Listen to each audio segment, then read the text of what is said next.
संसदीय कार्याचा 50 वर्षाचा जो इतिहास आहे, त्या पवार साहेबांच्या कार्याचा गौरव करण्याकरता आपण सगळे या ठिकाणी एकत्रित झालो आहोत. सत्काराच्या कार्यक्रमामध्ये साधारणतः ज्या व्यक्तीचा सत्कार होत असतो त्याच्याबद्दल चांगलं बोलणं ही प्रथा असते. काही मनातून बोलतात, काही मनात नसतानाही बोलतात, पण तसे आज कोणीही वक्ते इथे नाहीये. पण मी मात्र मनातून बोलणार. याचं कारण असं आहे की पवार साहेबांपासून या 50 वर्षाच्या कारकिर्दीतून माझ्यासारख्या आणि तुमच्यासारख्या तरुण पिढीच्या लोकांना काय शिकण्यासारखं आहे ते जर आपल्याला समजलं तर मग आपण पवार साहेबांचा हा 50 वर्षाच्या कार्याचा गौरव केला, या कार्यक्रमाचा तो उपयोग झाला असं म्हणता येईल. काही नेते असे असतात की जे कुठल्याही पदावर गेल्यानंतर त्या नेत्यांची प्रतिष्ठा आणि सन्मान वाढतो, आणि काही नेते असे असतात जेव्हा ते मोठ्या पदावर जातात तेव्हा त्यांच्या कार्य आणि कर्तृत्वामुळे त्या पदाची प्रतिष्ठा वाढते. पवार साहेबांना जी काम करण्याची संधी मिळाली त्या संधीतून नेहमी त्यांनी त्या पदाची प्रतिष्ठा वाढवली, आणि ही पदाची प्रतिष्ठा वाढवत असताना राजकारण, समाजकारण, राष्ट्रकारण, विकासकारण, कृषी क्षेत्र, ग्रामीण क्षेत्र, उद्योग क्षेत्र, सामाजिक सद्भाव, सामाजिक न्याय आणि आर्थिक ग्लोबल नीतीपासून तर गावाच्या विकासापर्यंतचं चिंतन, याची अनेक उदाहरणं त्यांच्या प्रत्यक्ष व्यवहारातून पाहायला मिळाली आहेत. मी जेव्हा नागपूर विद्यापीठाचा विद्यार्थी नेता म्हणून 21 वर्षाचा असताना लॉ कॉलेजमध्ये तृतीय वर्षाला शिकत होतो, त्यावेळी पवार साहेब महाराष्ट्राचे मुख्यमंत्री होते. त्या आधीच्या काळामध्ये इमर्जन्सी 75 साली आली होती. आणीबाणीच्या काळामध्ये महाराष्ट्र सरकारमध्ये ते मंत्री होते, आणि त्या संपूर्ण काळामध्ये एक विद्यार्थी म्हणून त्या संघर्षाच्या इतिहासात सहभागी होण्याची संधी मला मिळाली. लोकतंत्र, समाजवाद आणि धर्मनिरपेक्षता या 3 गोष्टीबद्दल काँग्रेस पक्षाच्या धोरणामध्ये नेहमीच आग्रह राहिलेला आहे. आणि पवार साहेबांनी सुरुवातीच्या काळामध्ये ज्यावेळी काँग्रेसमधून बाहेर निघाल्यानंतर त्यांनी समाजवादी पक्ष, समाजवादी काँग्रेस असं त्या पक्षाचं नाव दिलं होतं. पण मला एक गोष्ट लक्षात आली की 1947 साली जेव्हा पंडित जवाहरलाल नेहरूंनी सोशलिस्ट कम्युनिस्ट विचारधारा स्वीकारली त्यावेळी रशियाचं यशस्वी मॉडेल त्यांच्यासमोर होतं. जवाहरलाल नेहरू द्रष्टे नेते होते, आणि त्यांच्या काळामध्ये 3 विचाराचा बोलबाला होता. काही लोक कम्युनिस्ट विचारधारावर होते, काही समाजवादी होते, आणि त्याचवेळी काही लिबरल इकॉनॉमी म्हणून स्वतंत्र पक्षाच्या नावाने देखील राजकारण करत होते. आज स्वातंत्र्य म्हणून 70 वर्षापेक्षा जास्त काळ निघून गेलेला आहे. पवार साहेबांसारखे नेते यांचं वैशिष्ट्य हे आहे की काळाच्या ओघामध्ये आपल्या आर्थिक चिंतनातून देशाला कशाची आवश्यकता आहे याच्या चौकटीच्या बाहेर जाऊन त्यांनी नेहमी विचार केला. मी जेव्हा भारतीय जनता पार्टीचा अध्यक्ष म्हणून चीनच्या राष्ट्रपतींनी आम्हाला निमंत्रित केलं होतं, आणि मी 7 दिवस चीनमध्ये होतो, आणि चीनच्या पक्षाचा, चीनचे सगळे राष्ट्राध्यक्ष सगळ्यांना भेटण्याची मला संधी मिळाली. आणि एक गोष्ट लक्षात आली की कम्युनिस्ट विचारधारेचा लाल झेंडा सोडल्यास कुठेच मला कम्युनिस्ट विचारधारा दिसली नाही.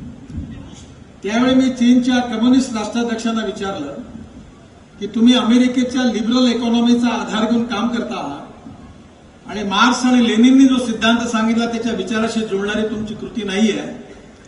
देर is a contradiction between your thinking and your ideology and actual policies.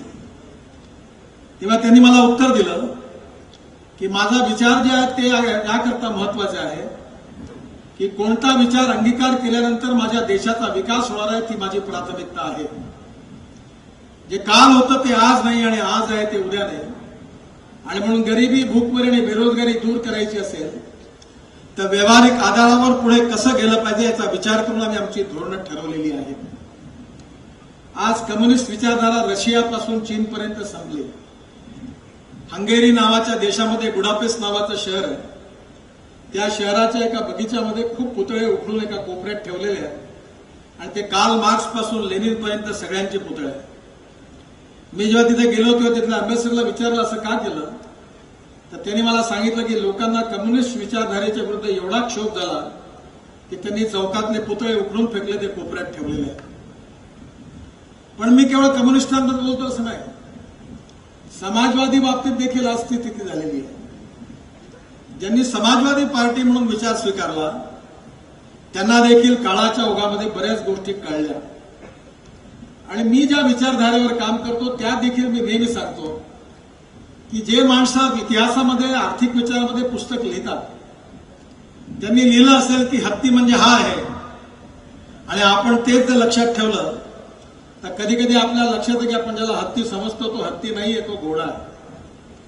आणि म्हणून प्रत्यक्ष स्थिती काय आहे ती बघून काळाच्या अनुरूप आपण विचार ठरवले पाहिजे. आमच्याकडे आम्ही कॉम्प्युटरला विरोध केला. मारुती गाडी आली ज्यावेळी संजय गांधींनी आणली त्याला सगळ्यांनी विरोध केला. पण मारुती गाडी आली नसती तर देशाचं ऑटोमोबाईल सेक्टर कधी सुधारलं नसतं आणि 4.5 लाख करोडची इंडस्ट्री झाली नसती आणि लाखो मुलांना कधी रोजगार मिळाला नसता. पण काळाच्या ओघात, अभिनिवेशामध्ये आम्ही लोक आपापल्या विचारधारेचं बोलत असतो कारण ते कर्मपात्र असतं आणि पक्ष म्हणून त्याचं बंधन असतं. पण पवार साहेबांचं विशेषता ही होती की जरी ते समाजवादी विचार आणि समाजवादी पार्टी हे सगळं बोलत असले तरी त्यांनी आर्थिक निर्णय करत असताना त्यांच्यामध्ये मुक्त आर्थिक व्यवस्थेच्या आधारावर समाजातला गाव, गरीब, मजदूर आणि शेतकरी याचं कल्याण करणारी आर्थिक नीती कोणती आवश्यकता आहे त्याच्याप्रमाणे त्यांनी सातत्याने निर्णय घेतले. आणि म्हणून काळाच्या ओघामध्ये there is a difference between letter and spirit. Babasaheb आंबेडकरांनी भारतीय संविधान लिहित असताना असं लिहून ठेवलेलं आहे आणि केशवानंद भारती केसमध्ये सुप्रीम कोर्टाने ते आपल्या निर्णयात दिलेलं आहे की salient features of the constitution cannot be change.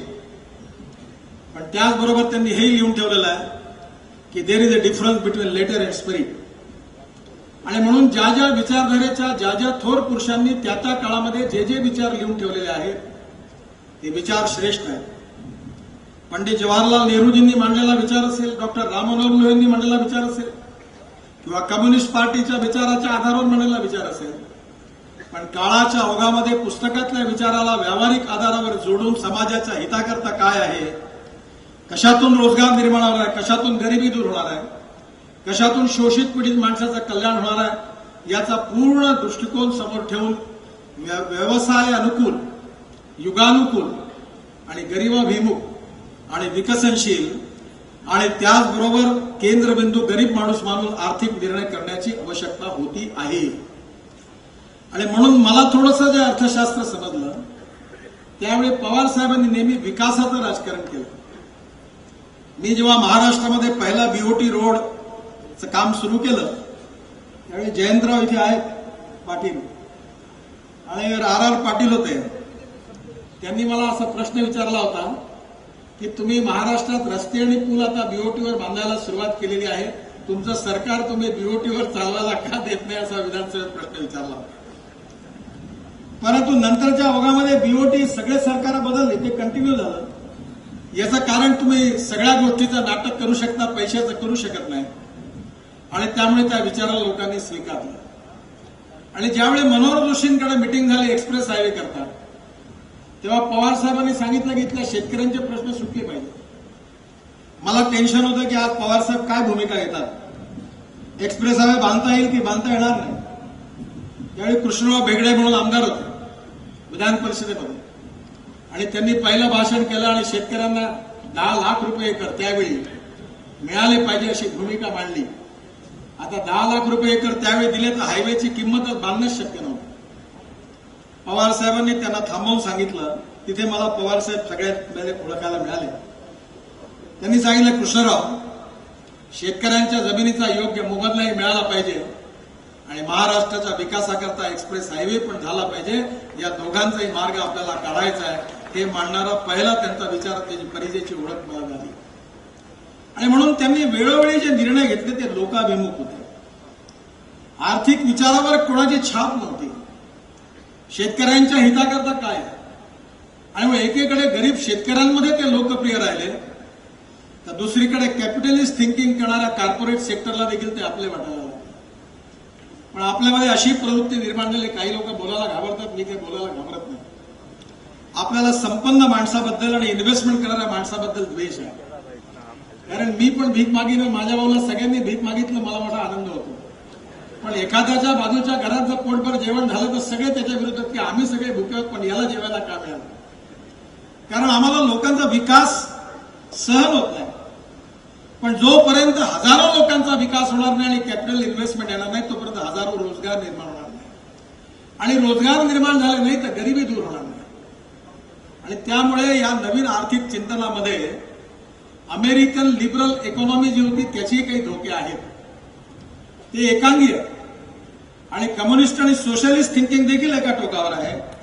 पण या कुठल्याही विचाराचा ठप्पा न ठेवता विकासाभिमुख आणि गाव गरीब मजदूर शेतकऱ्याचा केंद्रबिंदू मानून आर्थिक चिंतनातून त्यांनी वेळोवेळी निर्णय घेतले. आणि त्या निर्णयामागे औद्योगिक विकासाच्या, कृषी विकासाच्या मागे या क्षेत्रात काम करणाऱ्या तरुण मुलांना रोजगार कसा मिळेल, या उद्योगामुळे या भागाचा विकास कसा होईल. मला परवा मी अमेरिकेमध्ये होतो आणि मला बोईंग कंपनीचे अध्यक्ष भेटायला, त्यावेळी अमेरिकेच्या बोईंग कंपनीच्या उपाध्यक्ष साहेबांना ओळखतात चांगलं, काय नव्हतं सर, केसकर बरोबर होते. आणि केसकर आणि अमेरिकन चेअरमन माझ्याशी बोलत होते. त्यावेळी केसकरनी मला सांगितलं की ज्यावेळी इंडियन एअरलाइन्स करता 70,000 कोटीची विमानं घेतली, तेव्हा शरद पवारांनी मला बोलावलं, सांगितलं की विदर्भ मागासलेला आहे आणि विदर्भामध्ये एक एमआरओ मेंटेन करण्याकरता विमानाचा, बोईंगच्या विमानाकरता एमआरओ नागपूरला झाला पाहिजे. विदर्भाच्या विकासाकरता फार उपयोगाचं राहील. आणि माझी इच्छा आहे की तुम्ही हे करत असताना विदर्भाकरता हे एमआरओ जो आहे 700 कोटी रुपयाचा त्यावेळी मंजूर झाला. आणि ही सूचना करणारे शरद पवार होते. हे जेव्हा त्यांनी सांगितलं तेव्हा मला आता अतिशय आनंद होता. आज त्या एमआरओमुळे आमच्याकडे 2000 मुलांना रोजगार मिळणार आहे. त्याचा 8 तारखेला आता मी आणि देवेंद्रजी आणि मंत्री उद्घाटन करणार आहोत. State of art Praful Patel आणि पवार साहेबांमुळे आम्हाला एमआरओ मिळाला. आणि आज त्या एमआरओमुळे जगातली सगळी बोईंगची विमानं आमच्याकडे सर्व्हिसिंगला येणार. आणि तिथे टालची एक फॅक्टरी उघडलेली आहे. आणि बोईंग आणि एअरबसचे 1100 स्पेअर पार्ट्स नागपुरात तयार होतात. आता तो दिवस दूर नाही की नागपुरात बोईंग विमानं बनवण्यात देखील पर्यंत आम्ही पोहोचू शकतो. याची सुरुवात एमआरओमुळे झाली.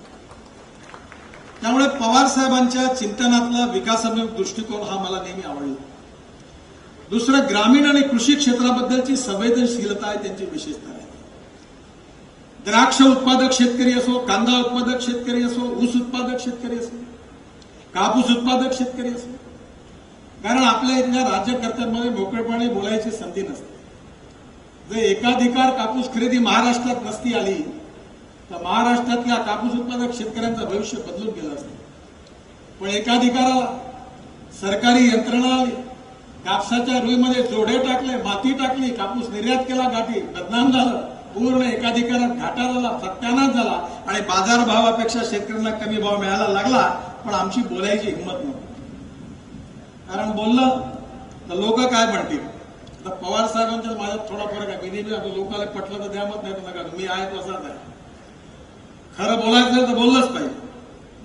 आणि ते जर बोललं असेल, आपण जर बोलणार नाही, त्यात देशाचं आणि गरीब माणसं इथे तर बोललं पाहिजे. पण साहेबांनी एक केलं, बोलण्यापेक्षा त्यांची कृती मात्र अशीच राहिली की त्यात गरीब माणसाचं हित कसं नाही. आणि म्हणून द्राक्ष उत्पादक असतील, कांदा उत्पादक असतील, साखर कारखाना निर्मिता वारंवार त्यांच्या मागे असतो. मी शेतकरी आहे, 3 साखर कारखाने चालवले. म्हणजे साहेब, मराठवाडा पश्चिम महाराष्ट्राला साखर कारखाना म्हणजे सगळे 75% मेरिटमध्ये पास झालेले मुलं आहेत, त्यांची शाळा आहे. 60 वर्षापेक्षा जास्त मार्क मिळाले म्हणजे मराठवाड्यातले साखर कारखाने आहेत. आणि 100 पैकी 30च्या आत जे सगळे मार्क गुण घेतले आहेत ते विदर्भातले कारखाने आहेत. खडकावर डोकं आपटण्याचा प्रकार. मी पाप केलं म्हणून साखर कारखाना उघडला भावनेच्या भरात. अपयश सहन होत नाही. आता मी चांगला आहे, तिन्ही कारखाने बरोबर आहे. आता 10 लाख टनाचं क्रशिंग आहे.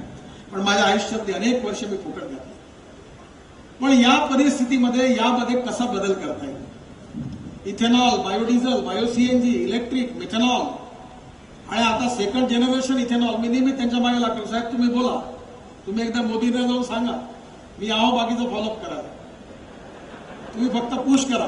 आणि मला एक गोष्ट सांगितलेली आहे की जी व्यवस्था नाही देत नाही ती उद्ध्वस्त करा. मी आमच्या सेक्रेटरीला, मी मंत्री आहे, तू सेक्रेटरी आहे, तू नोकर आहे, मी मालक आहे, मी म्हणेन तसं सरकार चालेल, तुला एक चिनी नाही चालणार. नाही ऐकलं तर 5व्या बदल खाली ढकलेन नाही म्हणून. कारण माझ्या जुन्या विद्यार्थी चळवळीत माझ्यावर नक्षलवादाचा बराच प्रभाव होता. आणि आज या देशामध्ये पवार साहेबांनी ग्रामीण आणि कृषी क्षेत्रामध्ये जेवढे निर्णय घेतले, जी दृष्टी दिली ती नवीन पिढीकरता उपयोगाची आहे. आणि अजून एक सगळ्यात महत्वाची गोष्ट आहे ती महाराष्ट्रातला मराठी माणूस कधीच समजू शकेल. मी भारतीय जनता पार्टीचा अध्यक्ष होतो आणि आता मी केंद्रात मंत्री, आता महाराष्ट्रात मी फार काही राहत नाही. पण मी मेघालय, त्रिपुरा, केरळ, कर्नाटक, तामिळनाडू, ओरिसा, आंध्र प्रदेश सतत फिरत असतो. आणि एक दिवस मला मुलायम सिंग मला आलेले पार्लमेंटच्या लॉबीत मला म्हणाले कि नितिन मेरे समझ में नहीं आता. बोला क्या हुआ? बोले शरद पवार और आप मनोहर जोशी के सत्कार में गए थे मुंबई में. बोला हाँ. बोले तुम्हारे पार्टी वाले नाराज नहीं हुए? बोला हमको कोई नहीं पूछता, नाराज कौन होगा, और हम किसी को पूछ के जाते भी नहीं. बोले आपका हाईकमांड? तो कोई हाईकमांड नाही, आम्ही हायकमांड नाही. आमची पार्टीची प्रतिमा अशी आहे अशोकराव की आम्ही आदेशावर चालतो. पण आम्ही आदेशावर चालत नाही. पण शिवराज पाटील आणि अशोकराव चव्हाणांना अनुभव असेल की आदेश कसे असतात. मी अध्यक्ष असताना 10-12 मुख्यमंत्री आमच्या पक्षातले होते. 12-1 वाजेपर्यंत भेटायचे. आणि आजही आमच्या पार्टीत कुणाचं नाही चालत. मी गमतीने एकदा म्हणालो होतो की माझ्यापेक्षा द्रौपदी भाग्यवान होती, कारण तिला 5 जण होते, मला 105 जणांना विचारल्याशिवाय निर्णय करता येत. आजही आमच्या पक्षातला कोणताही निर्णय मोदी नाही ठरवू शकत. केव्हा आमच्या पक्षाचा पुढला अध्यक्ष कोण कोणीच सांगू शकत नाही. तुमच्या पक्षाचा पुढला अध्यक्ष कोण हे छोटा माणूस देखील सांगू शकेल.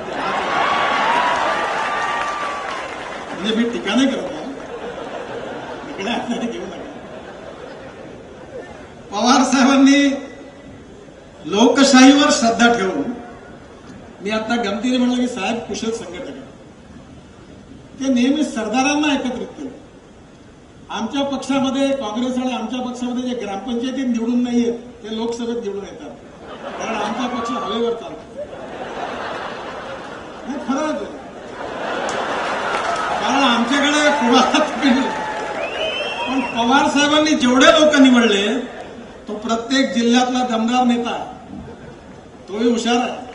पवार साहेबांवर किती दिवस राहायचं, केव्हा राहायचं, केव्हा सोडायचं हे कॅल्क्युलेशन करतात. पण पवार साहेबांना माणसाची पारख आहे. त्यामुळे प्रवाहाच्या विरुद्ध जाऊन देखील त्यांनी शक्तिशाली नेते संघटित केले, टिकवले, बरोबर घेतले आणि राज्य केले. आणि ही त्यांच्यातली लोकसंग्रहता, लोकविमुक्ता आणि सगळ्यांना बरोबर घेऊन चालण्याची वृत्ती ही त्यांची विशेषता. आणि म्हणून त्यांनी आपला पक्ष, हे कठीण आहे, इंदिराजींचं नेतृत्व आणि काँग्रेस पक्षाची ताकद खूप मोठी आहे. काँग्रेस पक्षामध्ये इंदिराजींचं एवढं मोठं नेतृत्व, एवढी ताकद, कोणालाही म्हटलं की निवडून यायचा. आणि एवढी ताकद असताना पवार साहेबांनी महाराष्ट्र हलवून दाखवला, कारण हे त्यांच्या ताकदीचं सगळ्यात मोठं इंडिकेशन आहे. याचं कारण लोकांशी संपर्क, तालुक्यातल्या गावातल्या माणसाची खडानखडा माहिती आणि human relationship is the biggest strength of the politics. मानवीय संबंध, व्यक्तिगत संबंध, पक्ष सोडला तरी त्या माणसाचे उत्तम संबंध त्यांनी ठेवले. आणि याचं कारण मगाशी मी सांगायला तुम्हाला विसरलो की महाराष्ट्राचं राजकारण, महाराष्ट्राचं साहित्य, महाराष्ट्राची संस्कृती वेगळी आहे.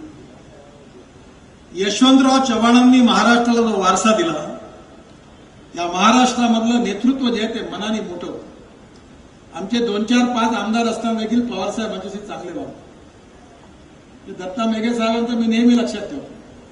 मला एकाने विचारलं की तुम्ही दत्ता मेघेंना सगळं ऐकता याचं कारण म्हणलं, जेव्हा आम्हाला कुत्रेही विचारत नव्हतं, आमची अवकाश शून्य होती, तेव्हा या माणसाने आम्हाला सन्मानाने वागवलं आणि आम्हाला मदत केली. त्यामुळे आयुष्यभर याच्यावर चांगलंच वागू, कोणाही पक्षात असेल. पवार साहेबांनी विरोधी पक्षातल्या लोकांनाही सन्मानाने वागवलं. त्यांनी जर योग्य गोष्ट सांगितली तर ती स्वीकार, आणि त्यामुळे सर्व पक्षाच्या लोकांमध्ये त्यांच्याबद्दल सन्मान आहे. ही गोष्ट वेगळी आहे की पत्रकारांना पवार साहेब मी बरोबर बसलो, लगेच न्यूज मग तो त्यांचा एक बॉक्स घालून तुम्ही लिहित राहा, काही फरक पडत नाही. तुमच्या लिहिण्याने महाराष्ट्र बिघडला नाही, सुधारला नाही. एका इंग्लिश फिलॉसॉफरने लिहून ठेवला आहे की तुम्हाला ज्याचा एकही शब्द पटत नसेल, मला तुमचा पटला नसेल, तरी तुमचा लिहिण्याचा अधिकार हा तुमचा फंडामेंटल राईट आहे, तो मूलभूत अधिकार आहे आणि तो कायम राहायला पाहिजे. याच मताचे आम्ही आहोत. पण पक्षाच्या पलीकडे संबंध असू शकत नाहीत. राजकारण म्हणजे सत्ताकारण, राष्ट्रकारण म्हणजे विकासकारण. सामाजिक आर्थिक विषयाच्या बाबतीमध्ये आम्ही एकत्र येऊ, आणि निवडणुका असेल तेव्हा आहे जिसमें जितना दम है लढ लो. निवडणुकांमध्ये जनतेच्या लढाईत जाऊ, लढू. पण निवडणुका संपल्यानंतर सगळ्यांना प्यायला पाणी मिळालं पाहिजे, सगळ्यांना रोजगार मिळाला पाहिजे, सलोख्याचं वातावरण असलं पाहिजे, साहित्य संस्कृती याला प्रोत्साहन मिळालं पाहिजे, शेतकऱ्याचं कल्याण झालं. किती विषय आहेत की ज्यात मतभिन्नता नाहीये. मतभिन्नता असणं गैर नाहीये, मनभेद असता कामा नये. आणि पवार साहेब, मी तो दिल्लीवर आल्यावर एक गोष्ट लक्षात, माझ्या दिल्लीमध्ये माझ्या कार्यालयात आधी अमित शहाच्या मागे एक फोटो लावला. तो फोटो मी अध्यक्ष असताना लावलाय, तो अटल बिहारी वाजपेयींचा. अटल बिहारी वाजपेयींनी म्हटलं होतं की छोटे दिल से कोई खडा नहीं होता, और टूटे दिल से कोई खडा नहीं होता, और छोटे दिल से कोई बडा नहीं होता. आजच्या राजकारणातला सगळ्यात मोठा प्रॉब्लेम आहे की मोठे नेते आणि छोटे मन, हीच राजकारणातली सगळ्यात मोठी समस्या आहे. 4 दिवसापूर्वी तामिळनाडूचे मुख्यमंत्री माझ्याकडे आले होते, आणि अजूनही डीएमके आणि एडीएमकेचे खासदार आपसात बोलत नाही. समाजवादी पार्टीचे खासदार बहुजन समाज पार्टीवाल्यांशी बोलत नाही. बोललं तर डिसिप्लिनरी ऍक्शन होऊ शकते. पण महाराष्ट्रामध्ये असं नाही आहे. महाराष्ट्रातला जो उदार आणि मनाचा मोठेपणा आहे, हेच महाराष्ट्राच्या राजकीय परिपक्व संस्कृतीचं प्रतीक आहे. यशवंतराव चव्हाणांना मला बघण्याची संधी जास्त मिळाली नाही, म्हणजे पुस्तकं वाचायला. मला वसंतराव नाईक फार मनाचे मोठे, सुधाकरराव नाईकांचाही माझा अनुभव खूप चांगला, आणि पवार साहेबही देखील तसेच वागायचे. आणि म्हणून आज महाराष्ट्रामध्ये वेगवेगळ्या विरोधी पक्षामध्ये असताना देखील राजकारणाच्या पलीकडे जाऊन एकमेकाबद्दलचं प्रेम, सन्मान आहे. आणि हीच राजकारणातल्या मनाचा मोठेपणा असणाऱ्या राजकीय परंपरेच्या राजकारणाची सगळ्यात मोठी उपलब्धी आहे. हे भारतात नाही, ते महाराष्ट्रात आहे. आणि ही प्रथा गेल्या 50-60 वर्षामध्ये यशवंतराव चव्हाणांपासून तर पवार साहेबांपर्यंत जोपासली. हीच महाराष्ट्राची राजकीय संस्कृती देशाने अनुकरण करावी अशी आहे. मतभेद असतील पण मनभेद नाही, मतभिन्नता असेल पण मनामध्ये खुनशीपणा नाही आहे. राजकारणामधली परिपक्वता आहे पण मनाचा मोठेपणा आहे. आणि म्हणून पवार साहेबांनी आपल्या राजकीय जीवनामध्ये हे ज्या अनेक गुणांचा परिचय दिलेला आहे. आज सत्कार करत असताना धनंजयनी मला निमंत्रित केलं, तर मी तुम्हाला एकच विनंती करेन की या देशातली लोकशाही यशस्वी व्हायची असेल तर सगळ्याच राजकीय पक्षामध्ये गुणात्मक परिवर्तन झालं पाहिजे. चांगली माणसं राष्ट्रवादी काँग्रेसमध्ये आली पाहिजे, भाजपमध्ये आली पाहिजे, सेनेतही आली पाहिजे, आणि सगळ्या काँग्रेसमध्ये आली पाहिजे. आणि जेव्हा चांगल्या नेत्यांचं प्रमाण वाढेल तेव्हा लोकशाहीमध्ये गुणात्मक परिवर्तन होईल. त्यामुळे आज काही शिकायचं असेल तर 50 वर्षाची जी कारकीर्द आहे एका मॅच्युअर्ड विकासोन्मुख नेत्याची, लोकशाहीवर श्रद्धा ठेवणाऱ्या नेत्याची, कृषी ग्रामीण क्षेत्रातली उद्यमशीलता. मला 2 घटना आठवतात. मी त्यावेळी आमदार होतो. एक संभाजीनगरमध्ये ऍक्सिडेंट झाला होता. इंडियन एअरलाइन्सचं विमान कोसळलं होतं. धूत साहेबांचे वडील त्याच्यात गेले होते. सांताक्रूज विमानतळावर पवार साहेब धावपळ करत होते आणि ताबडतोब व्यवस्था करत होते की जखमींचा उपचार त्याची धावपळ मी बघतोय मुख्यमंत्री. आणि दुसरं उदाहरण, कोयनेचा भूकंप झाला. हा मुख्यमंत्री सगळ्यात पहिले तिथे पोहोचला आणि आयुष्यातली अनेक वर्ष त्या ठिकाणी पुनर्वसनाचे काम करणारे वेगवेगळ्या राजकीय पक्षातले लोक असतील, वेगवेगळे एनजीओ असतील, त्या सगळ्या लोकांना प्रोत्साहन देऊन कशा प्रकारे हा पुन्हा उभा राहील याकरता रात्रंदिवस परिश्रम करून काम करणारं त्यांचं नेतृत्व मी बघितलं. संकटाच्या प्रसंगी सत्ता करण्याचा आणि राजकारणाचा विचार न करता सामाजिक संवेदनशीलता ठेवून गोरगरीब जनतेच्या विकासाचा विचार करून तसा कार्यक्रम आखणारा आणि प्रत्यक्षामध्ये काय योग्य आहे आणि काय योग्य आहे याचा विचार करून तशी नीती ठरवणारा लोकनेता, ही त्यांच्या आयुष्यातली वैशिष्ट्य माझ्यासारख्या तरुण पिढीतल्या लोकांनी लक्षात ठेवण्यासारखी आहे. एकच गोष्ट जी आहे ती फक्त मला पवार साहेबांची कधी आवडली नाही. मी एकदा विधान सभेत खूप भांडण झालं होतं. मी बोललो होतो असाच, पवार साहेब जर घरून निघाले आणि दिल्लीच्या विमानाचं जरी तिकीट असेल तरी ते नेमके दिल्लीला गेले की कलकत्त्याला गेले, जोपर्यंत विमानवरती उडत नाही तोपर्यंत निश्चित सांग. ते इतके राजकीय कौशल्य आणि चतुर आहेत की केव्हा कोणाशी अलायन्स होईल आणि केव्हाची तुटेल हे काही सांगता येत नाही. मला एक राष्ट्रवादीचा नेता म्हणाला, साहेबांनी सांगितलं कामाला लागा. म्हणलं याचा अर्थ का? मला समजून नाही द्यायला, लांबाला लागा म्हणजे निवडून आणा का याला पाडा. साहेबांमध्ये ताकद होती. ही ताकद त्यांच्या हिमतीने आणि कर्तृत्वाने त्यांनी मिळवली होती आणि त्यामुळे त्यांनी अनेकांना होत्या तर नव्हता करून देण्याची ताकद देखील त्यांनी दाखवली. कारण ते जनताभिमुख लोकनेते होते, त्याचे जनतेकरता भाव होता. Even I like people from opposition party those who have potentials. अरे लड़ने वाले लोग चाहिए. हमारी सत्ता है तो हमारे गले में हाथ डालो, उनके है तो उनके गले में डालो. Neither rightist nor leftist nor opportunist. ऐसे नहीं होणार. ज्या पक्षात आहे त्यात पक्के. पवार साहेबांचं झाड असं मजबूत आहे का ते इतके मुळं जमिनीत खोलात गेला की नुसते इकडे हलवलं का अनेक मतदारसंघ इकडले तिकडे हलवून जातात. He is a leader with initiative. He is a leader with a potential. He is a leader with a vision. He is a leader with a commitment for agriculture and rural sector. He is a friendly leader for industry, creating more employment for the poor youth of this country. म्हणजे ते कधी कॉर्पोरेटचे झाले नाही, कधी ते communist झाले नाही, कधी ते समाजवादी झाले नाही. ह्या सगळ्या गोष्टी ज्या आहेत त्यांच्या आयुष्यातून शिकण्यासारख्या मी पण प्रयत्न करतो, तुम्ही जरूर करा. कारण असं म्हटलं की थोर महात्मे होऊन गेले चरित्र त्यांचे पहा जरा, आपण त्यांच्या समान व्हावे हाच सापडे बोध करा.